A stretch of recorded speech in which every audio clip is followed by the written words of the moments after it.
Hello guys, it is Corey from SuperKamiGuru9000, and we are at Dragon Con 2014, the epicenter of all things sci-fi, pop culture, and comic book related. And today I am joined by Johnathan Jake Tarbox. He is a producer, a teacher, and manga translator, and a part of Ratchet Productions. Johnathan, are you excited to be here today? I'm very excited to be here. I'm always excited to be at Dragon Con. Is this your first Dragon Con? No, this is my 8th Dragon Con. I am the track director for the Anime Manga track, which is the very room we're in right now.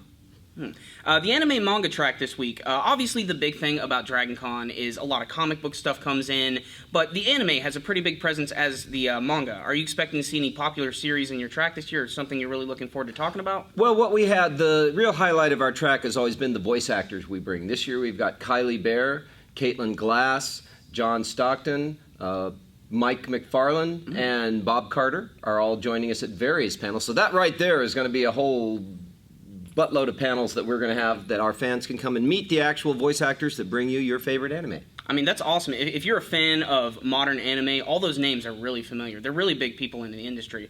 But I have a few other questions for you. You're an editor and a translator for manga. Yes. How did you get into that? I got recruited back when I was working for the NFL in Japan. True story. I'm not making that up.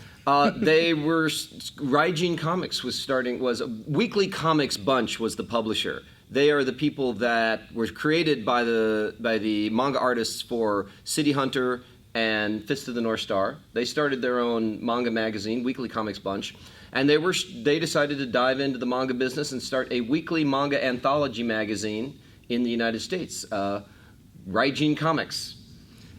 And they needed a translator, an editor, and a production overseer, and that's where they brought me in. And the funny story with that is, I'd been in Japan from basically since 1987 at that point.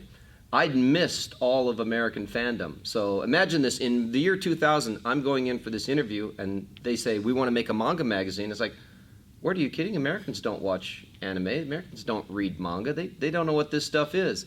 They sent me back to America to go to Animazement, Project Acon, and Anime Expo, and I was, oh, this stuff is popular in America now. I'd just been reading it as a Japanese consumer at that point. So, what exactly got you into manga? And if you do remember your first series, what was it? Well, as the vast majority of people foreigners who have lived in Japan will tell you, we go to Japan and it's just there. It's omnipresent. Used to be even more so in the 80s before the rise of that evil thing called the internet. Just everywhere you'd look, there would be manga magazines. Anybody who commutes on the train would find these 400-page anthologies that people would just leave them on the train.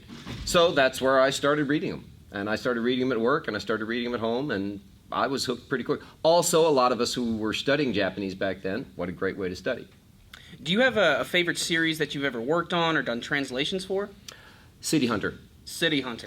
Absolutely love City Hunter. Yes, I know it's a little dated now, but that was my rise through fandom, was just the beginning of City Hunter. I think my experience with City Hunter is I believe they actually adapted it into an OAV anime series. ADV. Yes. And that's definitely, it's one of my classics. I love anime and manga from the 80s. It's definitely one of my favorite things. I love that you mentioned Fist of the North Star, too. I love that show. So clearly you're a big fan of Japanese culture, anime, and manga, but I've also done a little bit of research, and you seem to have a license to kill. You're a martial arts enthusiast. Can you tell us about that? That's actually what got me into the whole Japan thing. Is I was in college, and I joined first I joined the karate club, and the karate instructor dropped out of school, so then I joined the Aikido club. And from there, I just kept studying martial arts. When I went to Japan, I studied Hontai Yoshinryu Jiu-Jitsu and Toyama Ryu Iaido. And at the end, I was doing Brazilian Jiu-Jitsu, which is actually making big inroads into Japan. There's a lot of Brazilian Jiu-Jitsu fans and practitioners in Japan. So clearly you're not someone I want to walk into in a dark alley at night. In the words of Barney Fife, my whole body's a weapon. Oh, thank God we got an Andy Griffith reference today. That's the best thing I think I've heard all week. But something that I also want to ask you about, and this is a very simple question. You're very familiar with comics and manga and everything. Very simple. Superman versus Goku. Oh, that's easy. Superman's a real human being. Goku's just a cartoon. But then again, Superman has been a cartoon before.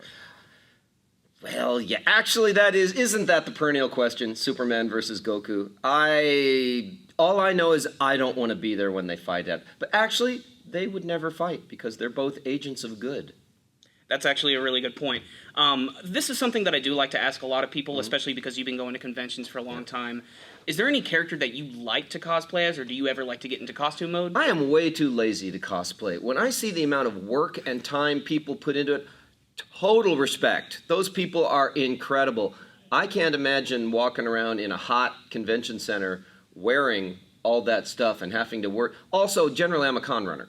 And I know there are con runners who con play, but as a con runner, you've got to be able to pick up and move and go, half a mile someplace else to put out some kind of fire.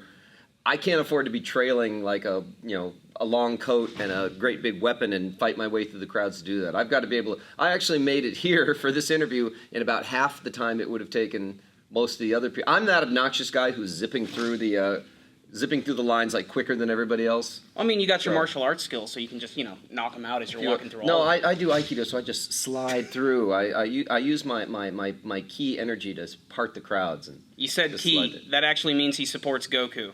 Just to let you guys know. You got me there. You got me there. All right. Final thing that I really want to ask you about is. That's how I get through the crowd. Awesome.